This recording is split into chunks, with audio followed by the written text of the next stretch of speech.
پڑھیے کونوا مع الصادقین، سچوں کے ساتھ ہو جاؤ. فائدہ کیا ہوتا سنو. حضرت امام فخر الدین رازی رحمت اللہ علیہ سے عقیدہ سیکھ لو. حضرت امام فخر الدین رازی رحمت اللہ تعالی علیہ کون ہیں؟ آپ بہت بڑے ولایت کے تاجدار ہیں. امام فخر الدین رازی رحمت اللہ تعالی علیہ کو شیطان نے بہکایا. کب بہکایا؟ شیطان اسی وقت بہکاتا ہے جب دیکھتا ہے اس کا ہاتھ پیر کام نہیں کر رہا ہے. اور شیطان کیا بہکائے گا؟ آج کا انسان بھی اسی کو ستاتا ہے جس کو دیکھتا ہے یہ مجھ سے کمزور ہے. تو ہر طاقتور اپنے کمزور کو ستانے کی کوشش کرتا ہے. ابلیس کا بھی یہی کام ہے کہ شیطان کب بہکاتا ہے؟ جب دیکھتا کہ اب تو یہ بستر مرگ پر آ چکا ہے، اب اس کا ہاتھ بھی کام نہیں کر رہا، پیر بھی نہیں کام کر رہا، عقلیں بھی کام نہیں کر رہی. ایسے وقت وہ ایمان کو چھیننے کی کوشش کرتا ہے. لیکن اس وقت اگر تم ولیوں کے دامن سے جڑے رہو گے تو اسی اولیاء اللہ کی محبت تمہیں اس وقت ایمان کی حفاظت کرے گی. امام فخر الدین رازی رحمت اللہ علیہ اتنے بڑے مناظر، اتنے بڑے عالم، اتنے بڑے محدث، اتنے بڑے مفسر، اس کے بعد بہت بڑے متقی، ولی، کامل، عارف باللہ، مرد قلندر، سب کچھ ہے. لیکن جب آپ کے وصال کا وقت قریب ہوا، دنیا سے جانے کا وقت قریب ہوا، تو وہی شیطان کہتا ہے فخر الدین رازی تو بہت مناظرے کرتا تھا، تو بہت دلیلیں دیتا تھا، آج تیرا مجھ سے مناظرہ ہوگا اور بتا کہ خدا کیسے ایک ہے. بتا خدا کیسے ایک ہے. اور ایک دلیلیں نہیں مانگی تھی، 360 دلیلیں مانگی تھی، اور 360 دلیلیں آپ نے دی بھی تھی، لیکن شیطان نے اس کو رد کر دیا، ریجیکٹ کر دیا. اب امام فخر الدین رازی رحمت اللہ علیہ پریشان ہوتے ہیں کہ میں کیا کروں. لیکن ادھر آپ پریشان ابھی ہوئے ہی تھے، تب تک آپ کے پیر و مرشد اپنی خانقاہ میں تھے، وضو بنا رہے تھے. آپ نے لوٹا اٹھایا، لوٹا اٹھا کر اسی طرف مارا جس طرف یہ اپنی خانقاہ میں امام فخر الدین رازی موجود تھے. تو مریدوں نے جب اس منظر کو دیکھا تو امام فخر الدین رازی کے پیر سے پوچھا کہ حضور آپ ابھی وضو بناتے بناتے اچانک لوٹا اٹھا کے کیوں پھینک دیا؟ کیا مطلب اس کا ہے؟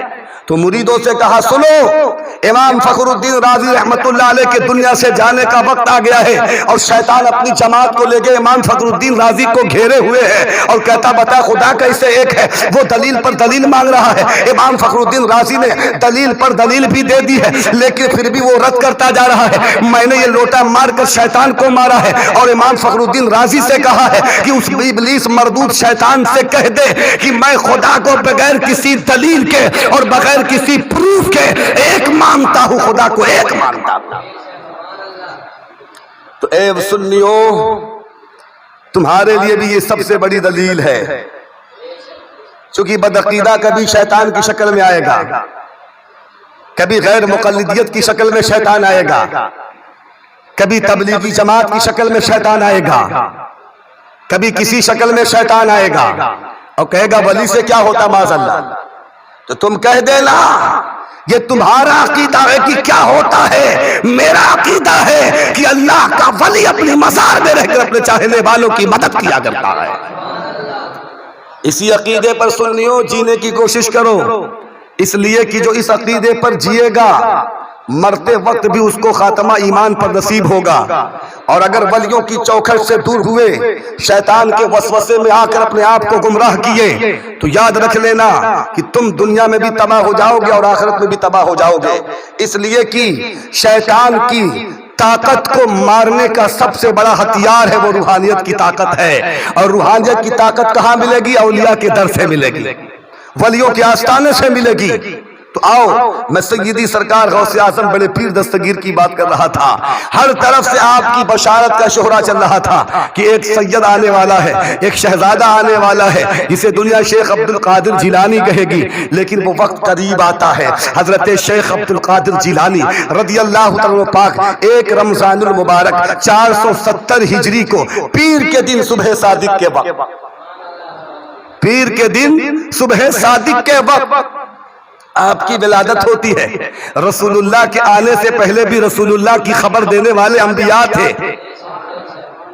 غوث پاک کے آنے سے پہلے آپ کی بھی خبر دینے والے نبی بھی تھے، اولیاء بھی تھے، آپ کا پیارا رب بھی ہے۔ اب میں نے ابھی بہت بتایا تھا کہ ہر ولی کسی نہ کسی نبی کی ذات کا مظہر ہوتا ہے، اور ہمارے پیر سرکار غوث پاک آقائے تو جہاں صلی اللہ علیہ وسلم کی ذات اقدس کے مظہر بن کر آئے تھے۔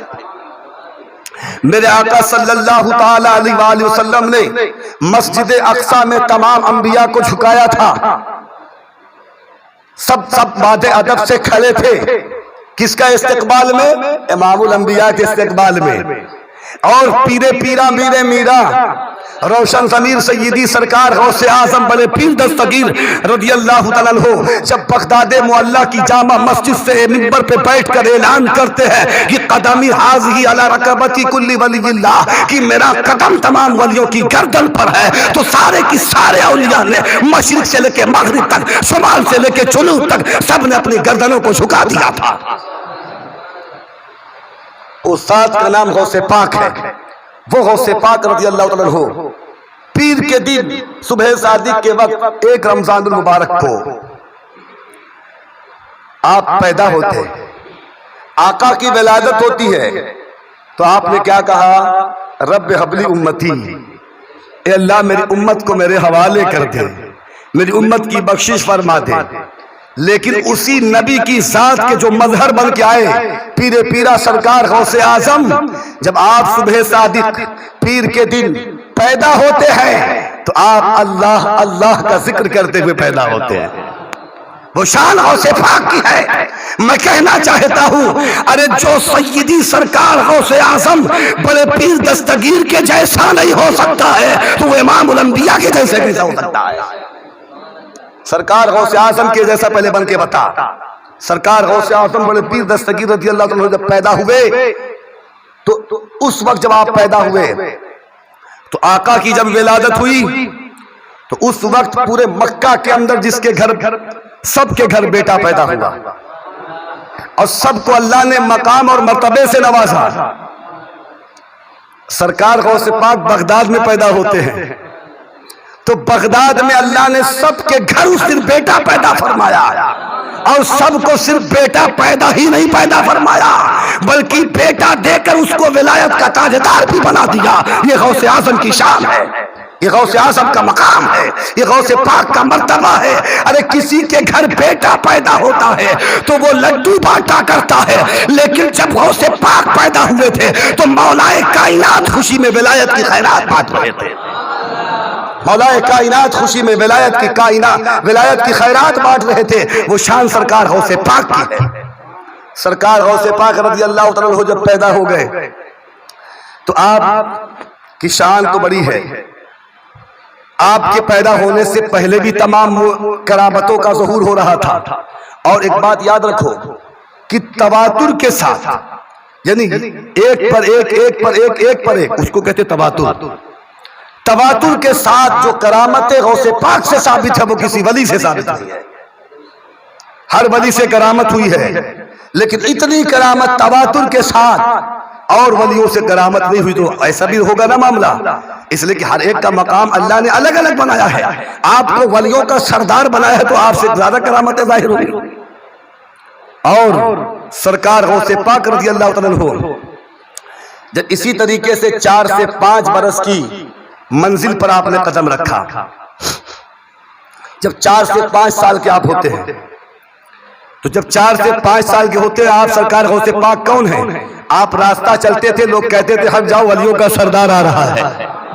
جب آپ مدرسے میں جاتے تھے لوگ کہتے تھے ہٹ کھڑے ہو جاؤ ادب کے ساتھ ولیوں کا سردار آ گیا ہے۔ وہ شان سرکار غوث پاک کی ہے۔ اور سرکار غوث پاک کے استاذ پڑھاتے تھے صرف بسم اللہ الرحمن الرحیم، تو آپ 18 پارہ ان کو سنا دیتے تھے۔ استاذ کہتا تھا اے عبدالقادر تم جنات ہو کہ کوئی انسان ہو؟ عبدالقادر مسکرا کر کہتے ہیں اے میرے استاذ آپ ضرور میرے استاذ ہو، لیکن میں اس نبی رحمت کے گھرانے کا چشم و چراغ ہوں، اس نبی رحمت کے خانوادے کا مہکتا پھول ہوں کہ اللہ تبارک و تعالی نے مجھے دنیا میں آنے سے پہلے تمام عالم ما یکون کا علم عطا فرما کر پیدا فرمایا۔ بلکہ آپ فرماتے انی اعلم ما لا تعلمون کا مظہر بنا کر اللہ تبارک و تعالیٰ نے مجھے پیدا فرمایا۔ وہ شان سرکار غوث پاک کی ہے۔ سرکار غوث پاک رضی اللہ عنہ 4 سے 5 برس کے ہوتے ہیں، تو 4 سے 5 برس کے ہوتے تو چونکہ آپ ایسا نہیں کہ کوئی گھرانے کے غریب تھے. اچھا ایک بات یہ سن لو، ہر ایک اللہ کا ولی تاریخ پڑھ لو، کوئی اللہ کا ولی خاندانی غریب نہیں تھا، لیکن اس نے اپنی دولت کو غریبوں میں تقسیم کیا ہے جب اسے اللہ سے لو لگ گئی ہے. اسی کو عشق کہتے ہیں. اور عاشق بننا آسان نہیں ہے، محبوب بننا تو آسان ہے. عاشق بننا آسان نہیں ہے، محبوب بننا آسان ہے. تو سرکار غوث پاک 4 سے 5 برس کی عمر میں جب پہنچے تو جب اپنے باغیچے میں جاتے تھے تو آپ کے کان میں آواز آتی تھی. آواز یہ آتی تھی کہ اے عبد القادر جیلانی، عاشق بنو گے کہ محبوب بنو گے؟ بولو، ارے بولو سبحان اللہ. تم لوگ تو ایسا خاموش بیٹھے لگتا چندہ مانگ رہا ہوں تم لوگوں سے. بولو سبحان اللہ، بولو ذرا، پوری مسجد بولے سبحان اللہ. غوث پاک کے کان میں آواز آتی تھی کہ عاشق بنو گے کہ محبوب بنو گے؟ غوث پاک رضی اللہ عنہ حیران تھے، کیا کروں؟ اپنی والدہ کے پاس آتے، والدہ سے کہتے امی جان میرے کان میں آواز آتی جب میں باغیچے وغیرہ کی طرف جاتا ہوں تو میرے کان میں آواز آتی ہے اے عبد القادر جیلانی یہ بتاؤ کہ تم عاشق بنو گے کہ محبوب بنو گے؟ تو ان کی ماں بھی چونکہ ولی کاملہ تھی، وہ بھی ولایت پر فائز تھی، تو وہ بھی اپنی ولایت کے کیمرے سے دیکھ رہی تھی بیٹا تم جواب مت دینا، اس لیے کہ سوال جو ہے ذرا ڈیفیکلٹ ہے اور سوال ذرا عجیب ہے، تو تم اپنی مرضی سے جواب مت دینا، اس کا جواب کوئی نہ کوئی دے گا. شیخ عبد القادر جیلانی پھر دوسرے دن جاتے، پھر وہی آواز آتی ہے عبد القادر جیلانی عاشق بنو گے کہ محبوب بنو گے؟ جب یہ آواز آئی پھر آئے، امی سے کہا امی جان آج پھر یہی آواز آ رہی تھی. کہ ٹھیک ہے ٹھہرو ذرا، ہمارے گلی کے کونے میں ایک بابا بیٹھتا ہے، ہمارے گلی کے کونے میں ایک بابا مجذوب بیٹھتا، وہ بھی اللہ کا ولی فقیر تھا، کہ اس سے جا کے سوال کرو کہ میرے کان میں ایسی آواز آتی ہے کیا کروں؟ حضرت شیخ عبد القادر جیلانی اپنے گھر کے کونے میں جو بابا بیٹھتے تھے وہاں گئے اور کہے بابا یہ بتاؤ میرے کان میں آواز آتی ہے کہ اے عبد القادر جیلانی عاشق بنو گے کہ محبوب بنو گے؟ تو وہ بابا بھی پہنچے ہوئے تھے، مجذوب تھے. مجذوب کسے کہتے ہیں؟ آج تو گلی گلی کوچوں میں لوگ کہتے ہیں میں مجذوب آدمی ہوں. جس کو اپنے گھر کا پتہ نہیں معلوم ہوتا ہے وہ مجذوب بن رہا ہے. مجذوب اسے کہتے ہیں جو اللہ کے عشق میں گم ہو جائے، اسے دنیا داری کا پتہ نہ ہو، اسے مجذوب باللہ کہتے ہیں. وہ ایسے مجذوب تھے. انہوں نے کہا اے عبد القادر جیلانی تو بڑے اعلیٰ گھرانے کا شہزادہ ہے اور تو ولیوں کا سردار ہے، سب سے پہلی تو میری شرط کو قبول کر لے. کا کیا ہے؟ کا شرط یہ کہ میرا سر تیرے لیے حاضر، میری آنکھ تیرے لیے حاضر، میرا کندھا تیرے لیے حاضر ہے نا. اس کے بعد پھر کہا کہ اے عبد القادر جیلانی جو آپ کے کان میں آواز آتی ہے اس سوال کا جواب کل آنا، اور جواب دوں گا نہیں، جواب بن جاؤں گا. کہا کیا کہا؟ جواب دوں گا نہیں کہا، جواب بن جاؤں گا کہا. دیکھو اللہ اللہ والے کی ایسی گفتگو ہوتی ہے. کہا جواب دوں گا نہیں، جواب بن جاؤں گا. اب بابا کی بات پر شیخ عبد القادر جیلانی واپس ہو جاتے ہیں. شیخ عبد القادر جیلانی جب واپس ہوئے دوسرے دن پھر گئے کہ چلو اب جواب تلاش کر لوں. تو جب جواب طلب کے لیے گئے تو ان کا ہی پتہ نہیں، وہ غائب. اب آپ حیران و پریشان. تو پھر آپ جو ہے کچھ بچے وہاں کھیل رہے تھے، ان سے پوچھا یہ بتاؤ یہاں پہ جو بابا بیٹھتے تھے کہاں چلے گئے؟ کیا ان کا تو انتقال ہو گیا؟ کیا انتقال ہو گیا؟ کہ یہ ہو ہی نہیں سکتا، اس لیے کہ میری ماں نے کہا تھا بابا سے سوال کرنا اور وہ تمہیں جواب دیں گے، اور میری ماں خود ولیہ کاملہ ہے اور میری ماں کسی ایسے غیرے کا انتخاب نہیں کر سکتی، وہ اللہ کا ولی ضرور ہوگا. لیکن کہا گیا ذرا بتاؤ پتہ بتاؤ. تو اس بچوں نے کہا کہ بھائی دیکھیے وہ ولی تھے نہیں تھے یہ ہم سب کو نہیں پتا، وہ کس مسلک تھے کس مذہب کے تھے، چونکہ ان کا کوئی مسلک کوئی مذہب ظاہر میں نہیں تھا. اس لیے ہمیں کچھ پتا نہیں ہے. ہاں اتنا ضرور ہے کہ اگر آپ کو پتا کرنا تو یہ بتا سکتے ہیں کہ فلاں جگہ لوگوں نے ان کو اٹھا کے پھینک دیا ہے. ایسا کیسے کر دیا؟ اب جب آپ جاتے ہیں ان کے لاشیں کو دیکھا تو کیا دیکھا؟ تمام درندے جانور کتے چرند پرند ان کے پوٹیوں کو لوچ کر کھا رہے تھے. آپ کی آنکھوں سے آنسوؤں کی لڑیاں جاری ہو گئی. کہا اے بابا یہ بتاؤ.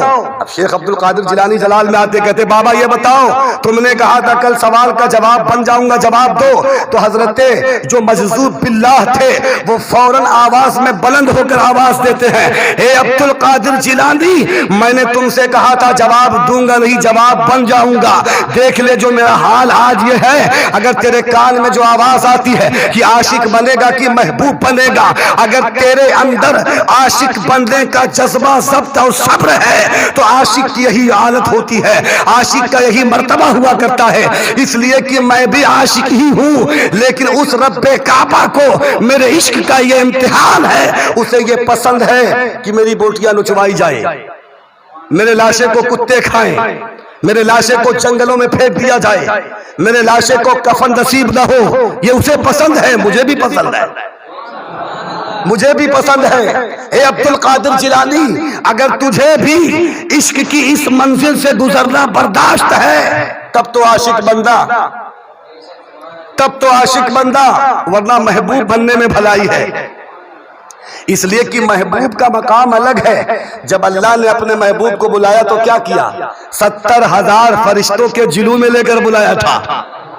محبوب کی شان یہ ہوتی ہے جب اللہ نے محبوب کو بلانا چاہا تھا تو اللہ اپنے محبوب کو بار بار اپنے لامکا کی منزل میں قریب کر رہا تھا.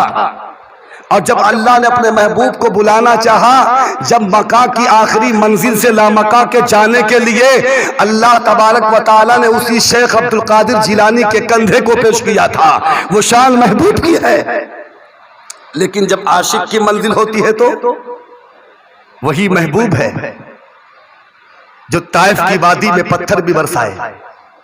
محبوب تو وہی ہے لیکن یہ عشق کی منزل ہے. اس لیے کہا جاتا کہ عاشق بندہ آسان نہیں ہے. آج تمہارے پر مصیبت تھوڑی سی آتی ہے تو تم چلانے چیخنے لگتے ہو کہیں بابا کا سہارا کہیں مزار کا سہارا کہیں کسی کا سہارا لینے لگتے ہو.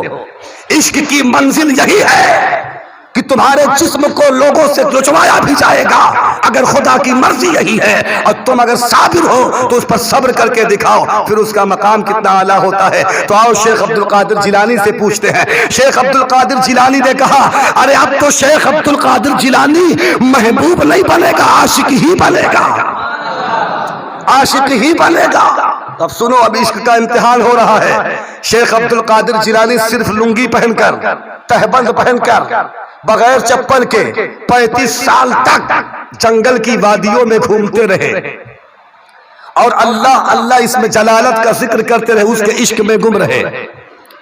اور جب اس کے عشق میں گم رہے تو کبھی کبھی ایسا ہوتا تھا درختوں کی پتیاں کھانا پڑتا تھا. بھوک اور پیاس اور شدت اتنی سخت ہوتی تھی کہ آپ بے ہوش ہو جاتے تھے. اس جنگل کے جو درندہ صفت انسان ہوتے تھے وہ سمجھتے تھے کہ معاذ اللہ یہ اب انتقال ہو گیا ان کا دنیا سے چلے گئے. اب جب وہ گرم پانی کر کر لاتے تھے ان کو غسل دینے کے لیے آپ کے اوپر جب پانی ڈالتے تھے آنکھ کھلتی تھی کہتے کیا ہوا کہتے تھے کیا ہوا. شیخ عبد القادر جیلانی پھر ایک چیخ لگاتے تھے لفظ اللہ اس میں جلالت کا ذکر کرتے تھے پھر جنگلوں کی طرف بھاگ جاتے تھے. یعنی اللہ کے عشق میں اتنا گم تھے کوئی نہیں پہچانتا تھا کوئی نہیں جانتا تھا شیخ عبد القادر جیلانی کو. لیکن ایک وقت آتا ہے جب 35 سالہ کا یہ عشق اللہ کی بارگاہ میں محبوب ہوتا ہے. جب محبوب ہوتا ہے تو پھر اللہ ہی کہتا ہے عبد القادر جیلانی کھا لو عبد القادر جیلانی کھا لو. پھر بھی نہیں کھاتے پھر اللہ کی مشیت جواب دیتی ہے. اسی منظر کو عشق و محبت کے امام نے کہا کہ قسمیں دے دے کے کھلاتا ہے پلاتا ہے تجھے پیارا اللہ تیرا چاہنے والا تیرا. وہ شان سرکار غوث پاک کی ہے. اب جب محبوب بناتا ہے تو سنو بس آخری گفتگو ختم ہوتی ہے. تو سرکار غوث پاک رضی اللہ تعالیٰ عنہ کو جب اللہ نے محبوب بنایا تو محبوب بنانے کے بعد پھر سرکار غوث پاک سے پوچھتا بتاؤ تیری مرضی کیا ہے؟ تو سرکار غوث پاک سے اللہ فرماتا ہے کہ عبد القادر جیلانی تم جس پر نظر ڈال دو گے وہ ولی ہو جائے گا۔ تو شیخ عبد القادر جیلانی کہتے اس میں میرا کیا فائدہ ہے؟ اس میں میرا کیا فائدہ ہے؟ پھر اللہ فرماتا ہے عبد القادر جیلانی تم جس مٹی پر ہاتھ رکھو گے وہ مٹی سونا ہو جائے گی۔ عبد القادر جیلانی کہتے اس میں میرا کیا فائدہ ہے؟ اے اللہ تو مجھے محبوب بنا، محبوب۔ تو جب اللہ نے محبوب بنایا تو سارے ولیوں کا سردار ہی صرف نہیں بنایا، حدیث کو بلکہ سرکار غوث اعظم خود فرماتے ہیں کہ ان الانس لہم شیوخ، ان الجن لہم شیوخ، ان الملائکۃ لہم شیوخ وانا شیخ الکل، کہ بلکہ شیخ عبد القادر جیلانی کو اللہ تبارک و تعالی نے صرف انسانوں کا پیر نہیں بنایا بلکہ جناتوں کا بھی پیر بنایا، فرشتوں کا بھی پیر بنایا، بلکہ صرف فرشتوں کا پیر نہیں بنایا بلکہ جتنے اقطاب اولیاء کتب ابطال ہیں سارے کے سارے شیخوں کا شیخ بنا دیا۔ وہ شان سرکار غوث پاک کی ہے۔ تو اے غوث پاک سے محبت کرنے والوں، تم غوث پاک سے سچی محبت کرو اور نماز کے عادی ہو جاؤ، اس لیے کہ سرکار غوث پاک فرماتے ہیں کہ جو نماز پڑھتا ہے اسی پر میرا فیضان ہوتا ہے، جو نماز نہیں پڑھتا اس پر میرا فیضان نہیں ہوتا۔ اس لیے میں آپ لوگوں کو یہ پیغام دینا چاہتا ہوں کہ دنیا سے محبت کم کرو اور آخرت سے محبت زیادہ کرو، اور جو چیز آخرت میں فائدہ دے وہ کام زیادہ کرو۔ تو آخرت میں فائدہ زیادہ دینے والا کام کیا ہے؟ اللہ کے گھر کو تعمیر کرنا، مدرسوں کو تعمیر کرنا، نیک لوگوں کی خدمت کرنا، اپنے علماء کا خیال کرنا اور دین کی راہ پر چلنا، یہ سب نیک کام ہے۔